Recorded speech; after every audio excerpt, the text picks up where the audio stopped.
Muhammad Rasulullah wa ala alihi wa sahbihi. Semoga segala puji dari Allah Subhanahu wa taala yang telah mempermudah kita untuk kembali pada agenda rutin yaitu kajian fikih ibadah. Izin mengingatkan Bapak Ibu semuanya bahwa agenda kita pada malam hari ini adalah kajian fikih ibadah. Mari kita niatkan pada malam hari ini semata-mata untuk menuntut ilmu syar'i. Baik, kita tanpa berpanjang kata, mari kita siapkan pena kemudian catatan, kita akan menyimak pembahasan dari Ustadz Yusuf Sin. Untuk Ustadz Yusuf Sin dipersilakan Ustadz. Tafadhol Ustadz. Kamu tidak bisa pakai aku. Baik, bismillahirrahmanirrahim. Assalamualaikum warahmatullahi wabarakatuh. Bismillah, alhamdulillah. Wassalatu wassalamu ala rasulillah wa ala alihi wa ashabihi wa mawalah. Allahumma salli ala Muhammadin wa ala alihi wa ashabihi ajma'in, amma ba'du. Rabbi shrah li sadri wa yassir li amri wa hlul 'uqdatam min lisani yafqahu qawli. Ya muallim Ibrahim wa Musa alimna wa ya mufahhim Sulaimana fahimna. Allahumma alimna ma yanfa'una wanfa'na bima 'allamtana warzuqna al-'amala bima 'allamtana wa zidna ilman warzuqna fahman, amin ya rabbal alamin. Segala puji dan syukur hanya milik Allah Subhanahu wa taala. Salawat dan salam senantiasa tercurahkan kepada baginda Nabi kita Muhammad sallallahu alaihi wasallam, kepada keluarganya, kepada para sahabatnya, serta kepada seluruh kaum muslimin wal muslimat dimanapun berada. Semoga Allah Subhanahu wa taala senantiasa melahirkan kita untuk mendapatkan syafaat baginda Nabi kita Muhammad sallallahu alaihi wasallam.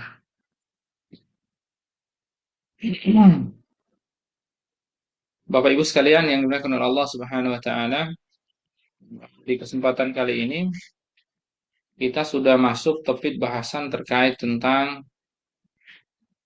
wakalah, yakni akdu wakalah. Jadi wakalah itu mewakilkan. Haitsu qala al-muallif rahimahullah faslun wa kullu ma jaza lil insani at-tasarrufu fihi bi nafsihi jaza lahu an yuwakkila fihi aw yatawakkal. Nah, jadi segala sesuatu bagi manusia, bagi seseorang itu boleh baginya untuk melakukan tasarruf, boleh baginya untuk dikelola sesuatu itu, mau diapakan sesuatu itu, maka ya sesuatu itu boleh untuk diwakilkan. Misalnya diwakilkan untuk dikerjakan, diwakilkan untuk dijual. Katakanlah misalnya sesuatu itu adalah handphone misalnya. Nah, ketika handphone ini boleh mau diapakan lah gitu lah, handphone itu. Maka ketika saya punya handphone, mau saya apakan handphone itu boleh, ya, tanpa penuh tekanan, tanpa ada tekanan, tanpa ada paksaan, tanpa apapun dari orang lain. Maka handphone ini boleh untuk saya wakilkan, ya. Untuk apa? Misalnya saya mencari mewakilkan kepada seseorang untuk dijual, mewakilkan kepada seseorang untuk disewakan, mewakilkan kepada seseorang untuk diapakan, boleh. Ya, untuk misalnya mau dipinjamkan, ya, atau apapun lah itu. Selama bisa untuk diapa-apain, maka diwakilkan, ditaukid, itu juga bisa. Ya. Itu yang dimaksud dengan segala sesuatu yang dapat dilakukan, dapat tasarruf, ya, diapain itu dapat diwakilkan. Nah, jadi segala sesuatu. Nah, hal ini berdasarkan hadis dari Nabi Shallallahu Alaihi Wasallam. Ya, kalau kita lihat Mana ya? Sebentar. Nah, hadis Nabi Shallallahu Alaihi Wasallam, an Nabi Hurairah radhiyallahu anhu qala, dari Abu Hurairah radhiyallahu anhu, dia eh, berkata, kana li rajulin ala Nabi sallallahu alaihi wasallam sinnun minal ibil. Jadi dahulu ya, seseorang itu punya piutang kepada Nabi, yaitu onta. Ya, sinun minal ibil artinya ontanya itu ya, eh, ya di tahun tertentu lah, bisa bisa jadi 1 tahun, bisa jadi 2 tahun, ya intinya gitu, bukan di bawah 1 tahun. Lalu kemudian faja'ahu yataqadah, dia datang kepada Nabi ingin minta ya bagaimana mau ditebus, mau diganti gitu. Dia menuntut untuk dibayar lah gitu. Faqala atu, lalu kemudian Nabi mengatakan ya berikan kepadanya. Ya, Nabi punya yang bantu-bantu, ya Nabi mengatakan ya berikan kepadanya. Fatalabu sinnahu. Lalu dia meminta agar yang ya sesuai dengan, lalu kemudian mereka mencari, pembantunya Nabi mencari eh, apa, onta yang sama dengan apa yang dipinjam oleh Nabi tersebut. Ternyata ya mereka tidak temukan, falam yajidu lahu illa sinan fawqaha, tidak didapatkan kecuali yang umurnya lebih besar, ya lebih besar. Maka apa yang terjadi? Faqala itu, lalu berikan kepadanya. Ya udah, nggak apa-apa, yang lebih bagus. Faqala, ya, au faitani au fallahu bik. Ya. Jadi lalu orang itu bilang, engkau telah membayarkan kepadaku dengan sesuatu yang lebih baik, semoga Allah membalas kepadamu dengan yang lebih baik. Qala Nabi, ya, lalu kemudian Nabi mengatakan, inna khiyarakum ahsanukum qada. Sesungguhnya sebaik-baik kalian adalah yang dalam melakukan qada, mengganti, misalnya membayar hutang atau apapun itu, adalah yang terbaik. Nah, eh, ini contoh, ya, contoh hadis yang berkaitan dengan eh, apa, dalam hal qada udain, ya, membayar hutang. Sebentar ya, ini benar sih persoalannya kan. Benar. Lalu kemudian dalam hal membeli, ya dalam hal membeli, ada hadis yang diriwayatkan oleh Imam Tirmidzi dan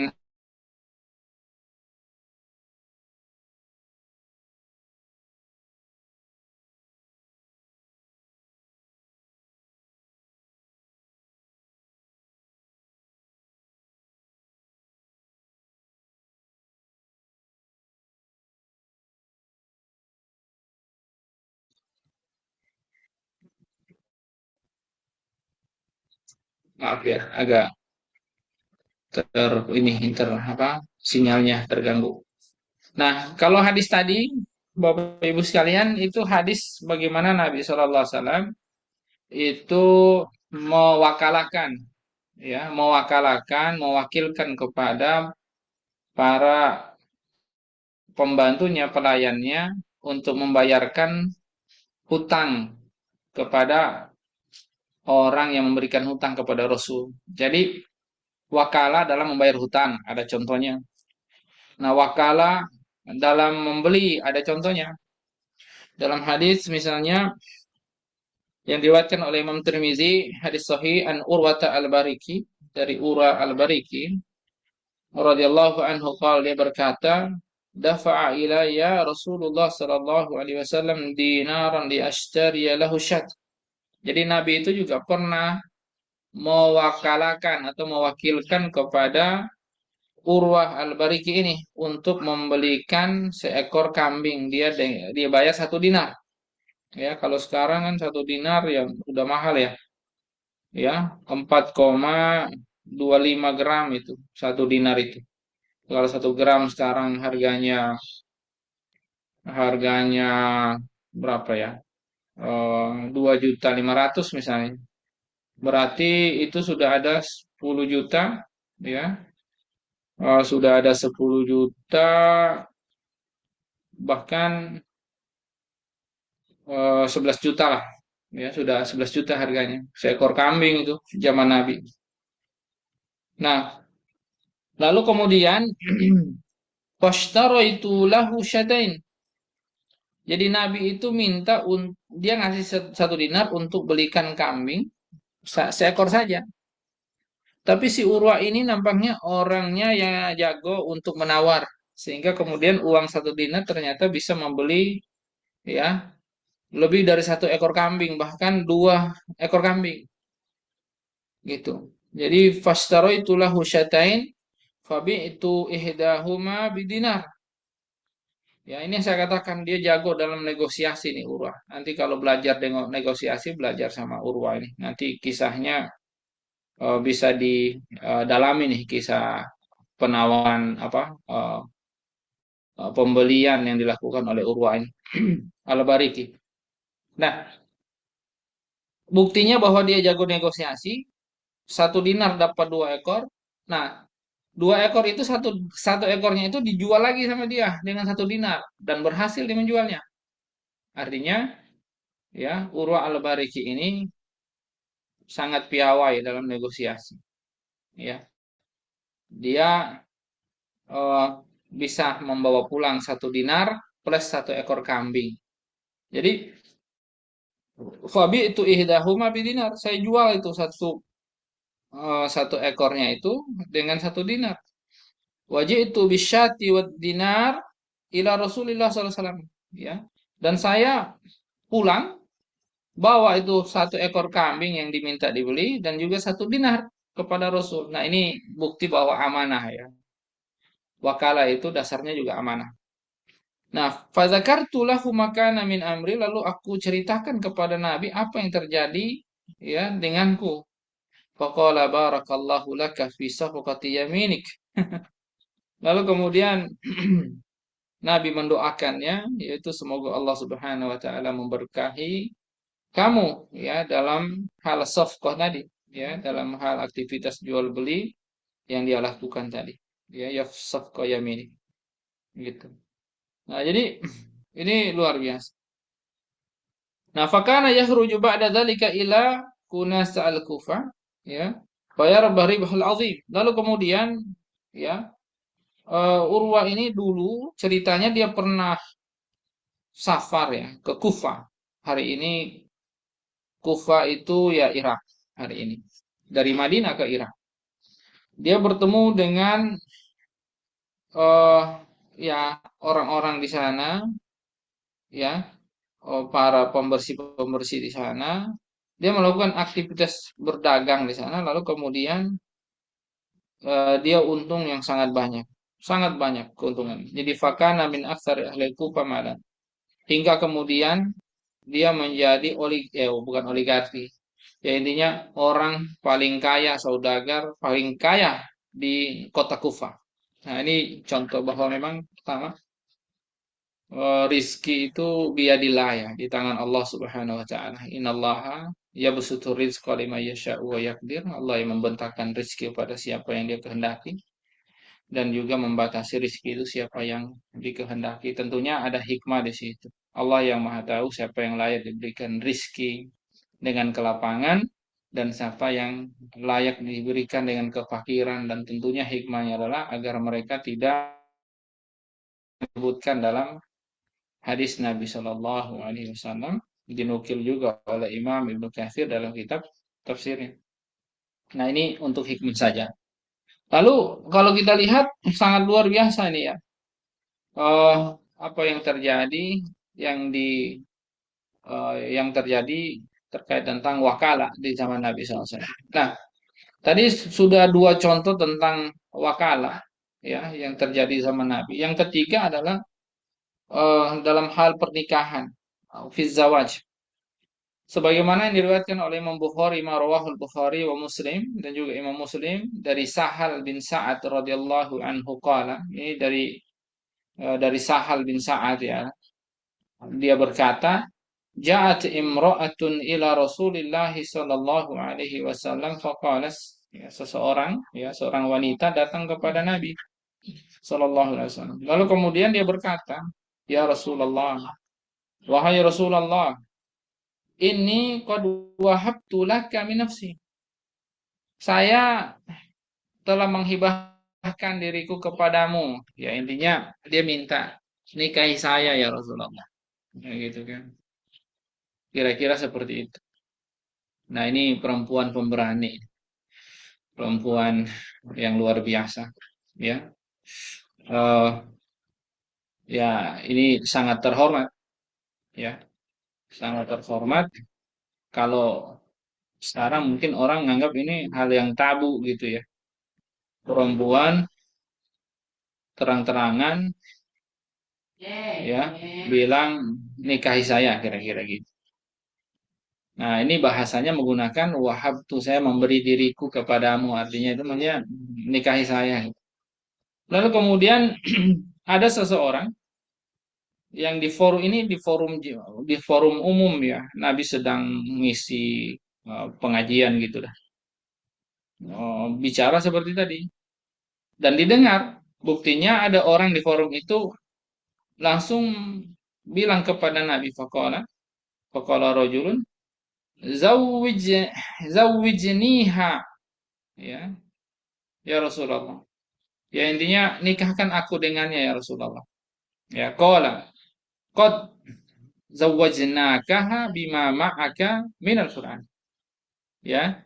Nabi lalu mengatakan, ya, saya menikahkan ya, ka- kami menikahkan ya dia dengan apa yang kamu punya berupa hafalan Quran. Jadi maharnya hafalan Quran. Memang ini juga jadi problem nih. Mahar ini boleh nggak berupa hafalan Quran? Ya, ada khilaf di antara para ulama. Ada yang membolehkan, ada yang nggak membolehkan. Yang nggak membolehkan mereka beralasan bahwa mahar itu harus berbentuk fisik, sesuatu yang bisa dipegang, bisa dipertahankan gitu loh. Kalau hafalan kan sekali dihafal, dibacakan, ya, dibacakan itu kan sifatnya abstrak, ya, tidak bisa dipegang, tidak bisa dikendalikan. Dia berbeda dengan harta yang sifatnya benda, sehingga mereka nggak membolehkan. Kalaupun harus ada mahar Quran katanya, mesti ada mahar yang berupa benda gitu lah, walaupun itu hanya cincin besi gitu. Nah, terlepas dari khilaf ini, tapi itu terjadi di zaman Nabi Shallallahu Alaihi Wasallam, maharnya adalah hafalan Quran, ya. Nah, jadi itu tadi saya katakan perempuan yang berani, ya, dia menawarkan dirinya untuk dinikahi, atau makna lainnya adalah ya Rasulullah, saya serahkan diriku, ya, urusanku di tanganmu kira-kira gitu. Mau diapain lah, mau dinikahin atau dinikahkan dengan orang lain, nah kira-kira seperti itu. Itu makna daripada wahabtu laka, ya, wahabtu laka nafsi, ya, atau min nafsi.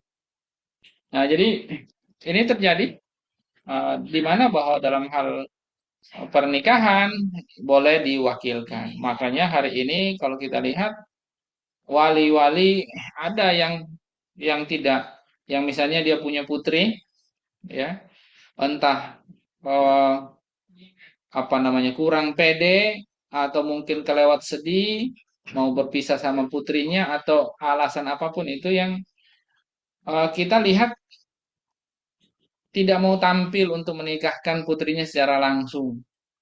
Padahal kalau mau utama ya utama tentu ayahnya ya. Dia menikahkan langsung putrinya kepada si mempelai laki-laki. Nah, itu utama itu. Tapi kalau misalnya itu tidak terjadi, boleh ya diwakalahkan ya boleh diwakalkan kepada siapa? Kepada orang tertentu boleh. Seperti kasus ini diwakalkan kepada Rasul Shallallahu Alaihi Wasallam. Ya, nanti insya Allah persoalan nikah itu nanti di depan dibahas. Karena ini kan persoalan yang akan jadi panjang. Pertanyaannya adalah, kan ini pernikahan. Boleh nggak wanita itu langsung mewakalahkan dirinya sendiri kepada orang lain untuk dinikahkan? Bukankah itu sama maksudnya adalah dia menikahkan dirinya sendiri? Padahal kan hadis Nabi SAW mengatakan, La tuzawwijul mar'atul mar'ata. Tidak boleh seorang wanita menikahkan dirinya atau menikahkan perempuan juga. Nah, kalau dalam konteks ini nampaknya berarti dia yang punya hak atas dirinya lalu mewakalkan kepada Rasul. Boleh nggak? Nah, ini adalah pembahasan yang harus diperjelas dalam bab munakahat atau pernikahan. Nah, saya nggak pengen bahas itu, ya.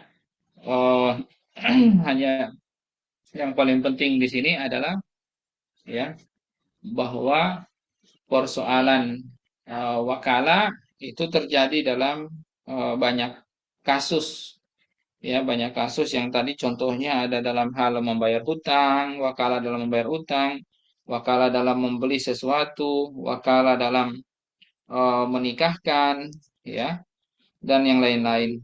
Nah, itu sudah cukup sih sebenarnya untuk eh, untuk memberikan eh, apa dalil, ya, menguatkan bahwa memang persoalan wakala itu berlaku kepada segala sesuatu yang memang eh, seseorang itu dia punya kebebasan untuk bertasarruf, ya, untuk melakukan apapun terhadap sesuatu itu maka boleh diwakalahkan.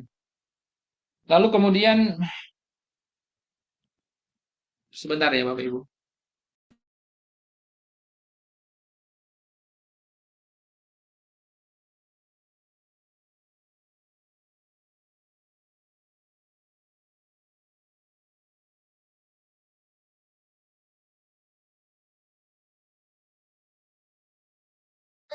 Nah, eh, wal wakalatu aqdun jaizun. Wakala itu akad yang boleh, ya. Artinya eh, dia boleh itu tidak wajib gitu. Kalau boleh ya berarti mubah hukumnya. Siapapun yang melakukan boleh, ya, selama memenuhi syarat, ya. Jadi tidak wajib wakala itu, ya, wakala itu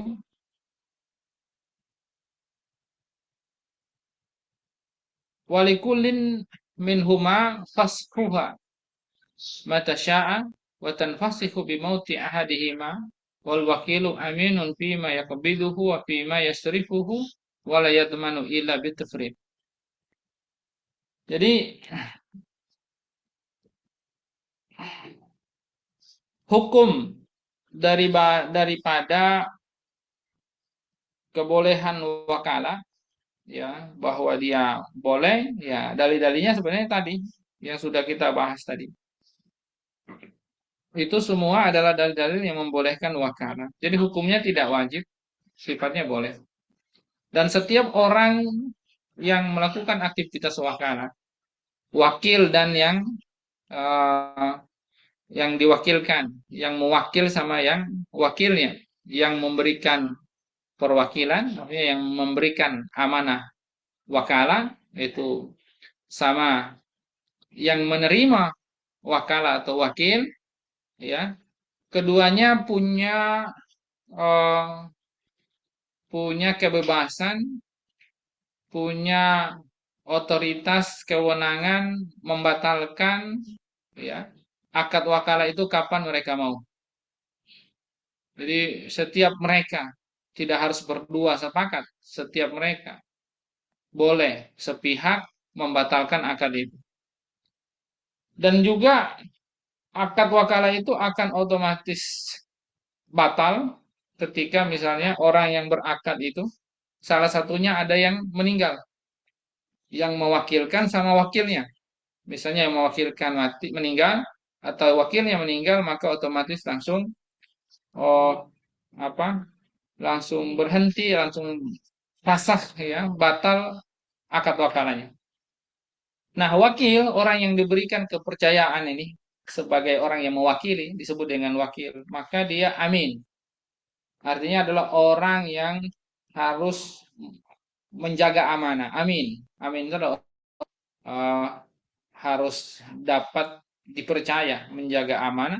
Fima yakbiduhu wa fima yasrifu. Dia harus terpercaya terhadap barang yang diamanahkan kepadanya. Harus dipegang barang itu atau harus kemudian dia kelola barang itu. Ya entah diserahkan, dihibahkan, di apa, dijual dan seterusnya. Wala yadmanu illa bitafrid. Sehingga kemudian dia tidak punya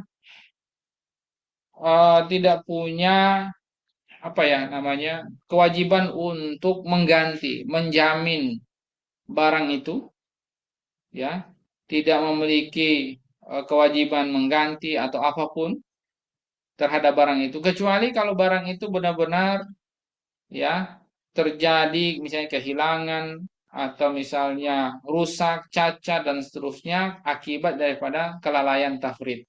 Jadi kalau dia misalnya lalai dalam menjaga barang itu ya sehingga eh, ya lalai dalam menjaga atau melakukan tasarruf terhadap barang itu, maka dia harus menanggung kerugian. Misalnya barangnya hilang, dia ganti. Barangnya rusak, dia harus ganti.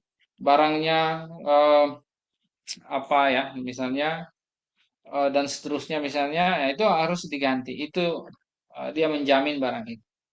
Lalu wala yajuzu an yabi'a wa yashtariya illa bi salasati syara'it. Nah, maka wakil ini dia tidak dibolehkan baginya untuk menjual atau membeli kecuali harus memenuhi 3 syarat. Yang pertama an yabi'a bisa manil misil wa an yakuna bi naqdil balad wa la yajuzu an yabi'a min nafsihi wa la yukiru ala muwakkilihi illa bi idni. Nah, orang tersebut wakil ini dia tidak boleh menjual atau membeli kecuali dengan 3 syarat. Yang pertama, kalau dia harus menjual barang tersebut harus dijual dengan harga yang semisal, ya, yaitu harga semisal itu berarti harus menggunakan mata uang di negeri itu berapa dan tidak boleh dia menjual wala yajuzu an yabi'a min nafsihi, ya, wala yukiru ala muwakkilihi illa bi'izni. Nah, wala yajuzu an yabi'a min nafsihi, dia tidak boleh beli barang itu, dia jual untuk dirinya. Ya, itu tidak boleh. Yang ketiga, dia tidak boleh melakukan ikrar.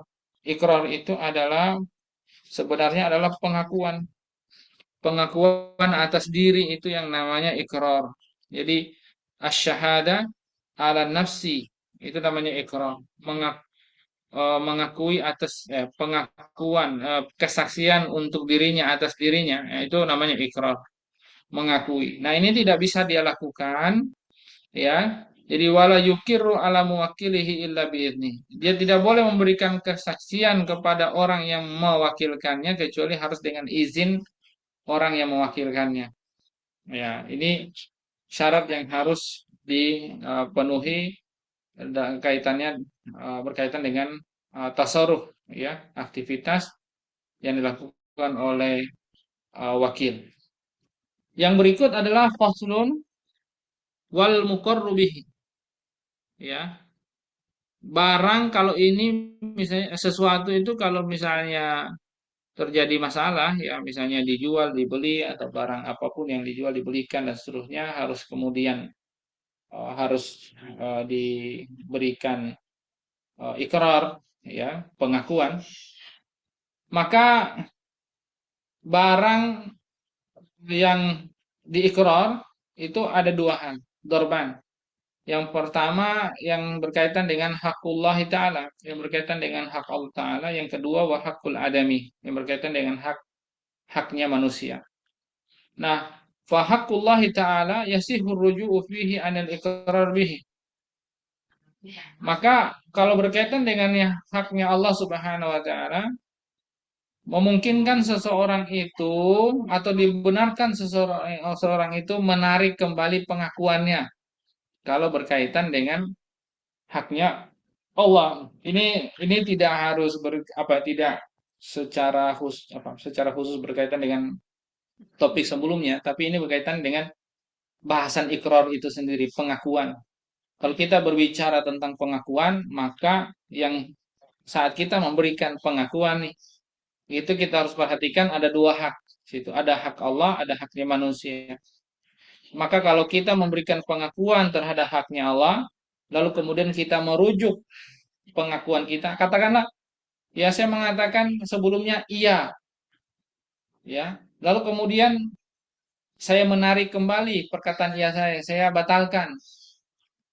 Itu boleh kalau berkaitan dengan haknya Allah Subhanahu wa taala, ya. Tetapi kalau berkaitan dengan haknya manusia, hakul adami wa hakul adami la yasihhu ruju'u fihi anil iqrari bihi, maka itu tidak dimungkinkan untuk dan tidak dibolehkan untuk menganulir, merujuk, membatalkan pengakuannya. Contohnya gimana? Contohnya gimana? Contoh misalnya, ya, ada orang katakanlah berzina, fa'iyadzubillah, ya, seorang perempuan berzina. Lalu suaminya nuduh dia berzina. Tuduhan itu kan harus harus menyertakan yang namanya kesaksian, ya, kesaksian. Nah, kesaksian ini siapa yang jadi saksi? Itu harus 4 orang, laki-laki. Dan 4 orang itu, nah itu di Al-Quran ya, harus 4 orang, bukan perempuan, harus 4 orang laki-laki. Dan mereka itu, mohon maaf, melihat perzinahan itu, ya, itu seperti melihat benang masuk pada jarum. Jadi benar-benar tidak hanya sekedar oh saya melihat fulan fulana, ya, itu masuk di kamar hotel berdua, enggak, itu tidak cukup seperti itu. Jadi harus benar-benar melihat, ya, melihat secara jelas seperti benang terhadap jarum, masuk pada jarum. Nah, jadi 4 orang ini dia akan melakukan ikrar, pengakuan. Saya melihat fulan dan fulana melakukan hubungan badan, melihat jelas gitu. Nah, dan seterusnya. Semua saksi harus mengatakan seperti itu. Lalu tiba-tiba 1 orang saksi, saya membatalkan kesaksian saya sebelumnya. Nah, ya, ini zina itu kan berkaitan dengan hakullah itu, ya.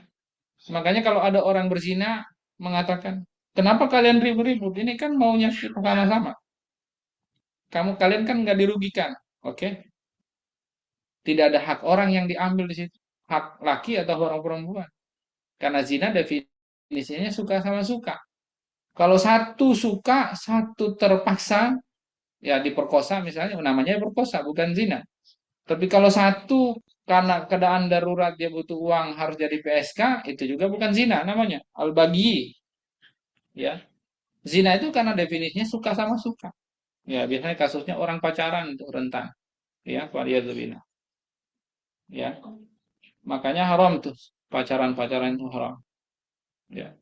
Nah, oleh karenanya ketika orang itu mengatakan, ya kenapa kalian apa repot-repot ngurus kami? Ini kan eh, kalian tidak dirugikan, oke? Berarti tidak ada hakul adami di situ. Tapi kan zina itu yang haramkan Allah Subhanahu wa taala. Makanya disebut dengan hakullah, hak Allah. Orang ini melanggar hak Allah itu, ya. Kalau suaminya menuduh istrinya dan dia melihat benar-benar telah terjadi perzinahan dengan sifat tadi, lalu kemudian dia menyangka ingin melaporkan kepada qadhi, kepada hakim dengan memberikan kesaksian tadi, ya, itu bukan hakul adami juga di situ. Dia tidak punya hak juga kepada istrinya dalam konteks itu, tetapi yang dia tegakkan adalah hak Allah Subhanahu wa taala, yaitu larangan bagi wanita berzina, ya, berzina. Ya kalau eh, suami ya tidak ada hak dia yang dilanggar, dia hanya sekedar menegakkan apa yang menjadi kewajiban dia. Seorang suami melihat ada kemungkaran pada keluarganya tidak boleh didiamkan, karena kalau didiamkan namanya dayus. Jadi bukan berkaitan hakul adami, tapi itu hakullah, semuanya hakullah. Nah, ketika seorang itu menarik kesaksian dia, itu boleh. Tadinya dia mengakui iya, lalu kemudian dia mengatakan, saya membatalkan pengakuan saya. Nggak terjadi, boleh. Di situ. Sehingga kemudian yang tadinya sudah 4 orang bersaksi melihat begini terjadi perzinahan dengan sifat tadi, lalu tinggal 3 orang saksi sehingga tidak terbukti, tidak bisa ditegakkan untuk dihukum. Maka si suaminya itu kena qazaf, tuduhan berzina. Tuduhan berzina. Dia kena kasus menuduh palsu, ya, menuduh palsu atas berzina. Tapi karena yang menuduh ini suaminya, bukan orang lain, maka dia punya kesempatan untuk membela diri dengan mengatakan, kalau gitu saya tetap kekeh menuduh istri berzina, maka saya memilih jalan li'an, saling melaknat, ya. Karena si istrinya tidak mengakui, suaminya masih kekeh menuduh, ya udah dipaksa mereka untuk kemudian melakukan li'an. Saling melaknat itu 5 kali. Kan gitu. Ada redaksinya sudah diajarkan juga di dalam Al-Quran, tapi nanti kita bahas nanti di bab nikah setelah muamalah ini, kalau nggak salah babnya bab pernikahan. Nah, ini yang berkaitan dengan hakullah ya, Bapak Ibu sekalian, sehingga eh, bisa jelas gitu loh apa yang dimaksud dengan hakul adami dan hakul, ya. Nah, kalau hakul adami itu sekali dia mengakui, lalu kemudian dia menganulir, merujuk, ya, eh, membatalkan pengakuannya itu tidak diterima. Sebagai contoh misalnya, seseorang ya melihat telah terjadi pencurian di ruko Ahmad, ya katakanlah itu di rukonya Ahmad telah terjadi pencurian, disaksikan nih sama Umar, katakanlah namanya Umar. Nah, Umar ini melihat kejadian tadi, ya, eh, pencurian tadi, ya, atau katakanlah misalnya Ahmad sendiri, ya, toko dia yang kecurian, lalu kemudian dia mengecek barangnya, ternyata apa? Ya, ternyata barangnya hilang lah misalnya. Lalu tertangkaplah pencurinya, didapati pada pencuri itu barangnya, ya, didapati pada pencuri itu barangnya, ya. Nah, si Ahmad ini untuk mengatakan bahwa itu barangnya, ya, itu barangnya, dia harus menyampaikan bukti bahwa benar itu barang dia. Nah, katakanlah ternyata si pencurinya ngaku, ya, dia ngaku bahwa itu barangnya Ahmad, dia curi misalnya, katakan lagi. Lalu kemudian dia menganulir, ya, yang kayak begini tidak bisa dianulir. Sekali dia mengaku ya bahwa itu barangnya Ahmad, berarti itu adalah barang dia. Walaupun ternyata, walaupun ternyata si Ahmad ini ya bisa jadi sebenarnya tidak tidak mendapatkan apa, tidak merasa kecurian, bisa jadi seperti itu. Ternyata barangnya lupa dipinjam temannya, dan memang betul malam itu terjadi pencurian, gitu. Bisa jadi, gitu, ya. Nah, dalam kasus yang seperti ini, kalau sudah pengakuan, ikror, ya, ikror yang seperti itu, maka kalau berkaitan dengan hakul adami, haknya fulan, maka barang itu tidak bisa dirujuk, dibatalkan pengakuannya. Yang tadi bilang iya, tiba-tiba bilang enggak gitu. Itu enggak bisa. Nah, ini yang berkaitan dengan hakul adami dan hakullah. Baik. Lalu kemudian wa taftakiru sihatul iqrar ila salasati syara'id. Jadi untuk sah tidaknya pengakuan itu ada butuh tiga syarat. Yang pertama, al-bulugh, harus orang balik. Yang kedua, orang akil, bukan orang gila. Yang ketiga, ikhtiar, tidak dipaksa. Jadi kalau dalam kasus-kasus hari ini, kita sering mendapati kasus pengakuan ya. Misalnya ada pihak yang dituduh melakukan ini, melakukan itu. Itu kecenderungannya adalah diinterogasi, ya, dipaksa. Nah, kalau diinterogasi dan lalu kemudian berakhir disuruh mengaku dengan paksaan, maka sebenarnya pengakuan itu tidak diterima. Ketika dia merasa dia dipaksa, maka pengakuan itu tidak diterima. Seperti kasus misalnya, saya sempat nonton kemarin ya, kasus pembunuhan yang satu keluarga di Subang itu, yang nggak jelas tuh sebenarnya pembunuhnya siapa. Ternyata di pengadilan itu, saat dia dari pengadilan itu, wartawan kan nanya, kok itu kamu kakinya kayak diseret-seret pincang itu. Dia bilang, saya dipatahin kakinya. Dipatahin sama siapa? Sama polisi katanya gitu. Dipatahin. Untuk supaya disuruh ngaku. Dia nggak ngaku. Saya bukan pembunuh. Nah, kira-kira dikatakan itu. Nah, ini eh, ketika terindikasi bahwa pengakuan itu dipaksa, itu nggak boleh. Hakim itu menjadikan itu sebagai bukti atau sebagai hujah bahwa dia pelakunya, nggak boleh. Nah, kalau di fikih, di syariat Islam seperti itu. Nah, wa in kana bimalin utibara fihi syartun rabi wa huwa rusdun. Nah, kalau pengakuan itu berkaitan dengan harta, misalnya harta seseorang berarti hakul adami, maka ya ada syarat yang keempat, yakni rusdun. Rusdun itu ya orang yang punya hak untuk bertasarruf. Kalau dikasih amanah harta itu, dia benar-benar menjalankan amanah itu. Orang yang mampu mengelola harta itu namanya rusdun. Wa idza aqara bimajhulin ruji'a ilaihi bi bayani.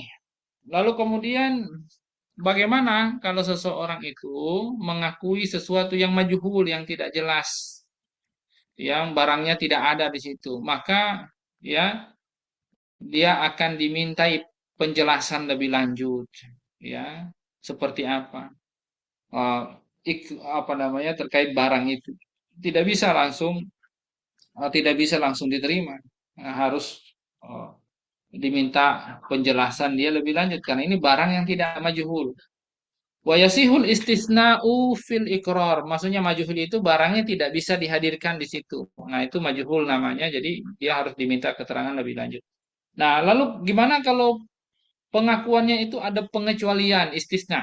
Wa yasihul istisna'u fil iqrar idza wasalahu bihi wa huwa fi halis sihhati wal marad, ya, sawa. Jadi kalau misalnya dia melakukan ikrar, pengakuan, tetapi ada pengecualian di situ. Apakah boleh? Boleh.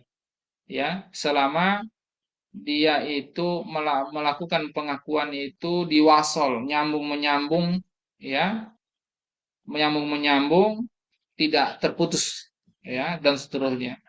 Dan ia melakukannya dalam kondisi sehat atau sakit sama saja hukumnya. Itu dibolehkan.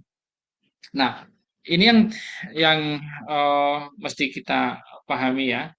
Kalau yang berkaitan dengan apa eh, pengakuan, ya, yang berkaitan dengan pengakuan yang menggunakan pengecualian, ya, yang menggunakan pengecualian itu eh, bisa kita lihat misalnya contoh, ya, saya saya mengakui bahwa itu milik fulan, barang itu milik fulan yang saya beli ya, kecuali, nah itu ada pengecualian.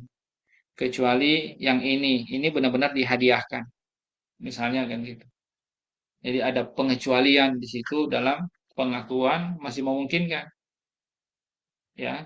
Jadi saya mengakui barang itu milik Fulan, saya beli dari dia dan yang ini ya kecuali yang ini saya dikasih misalnya.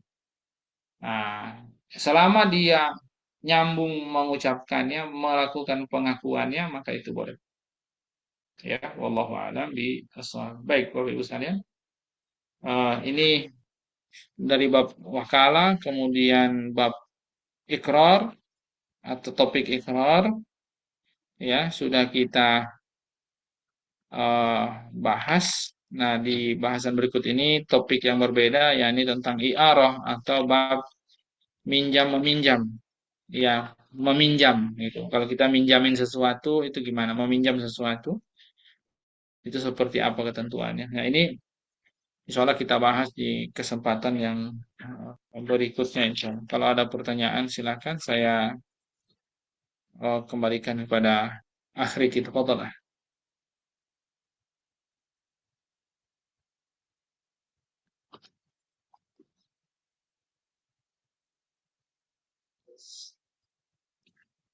Silakan akhir.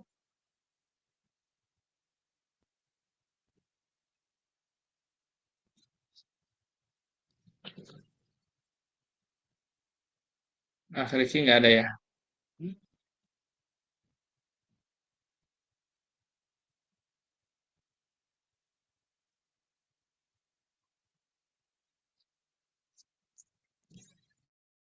Rikinya nggak ada tuh Pak Ustadz. Nggak ada ya. Baik. Kalau nggak ada, kita cukupkan aja sampai sini ya, Bapak Ibu sekalian. Kita tutup baca istighfar hamdalah doa majelis. Astagfirullahaladzim. Astagfirullahaladzim. Astagfirullahaladzim. Alhamdulillahirabbil alamin. Subhanakallahumma rabbana wa bihamdika asyhadu an la ilaha illa anta astaghfiruka wa atubu ilaik. Oh, tuh boleh. Assalamualaikum warahmatullahi wabarakatuh. Waalaikumsalam Terima kasih semuanya ya. warahmatullahi Uh, wabarakatuh. Jazakallah khair Ustadz. ya, sampai ketemu kembali ya di pekan berikutnya.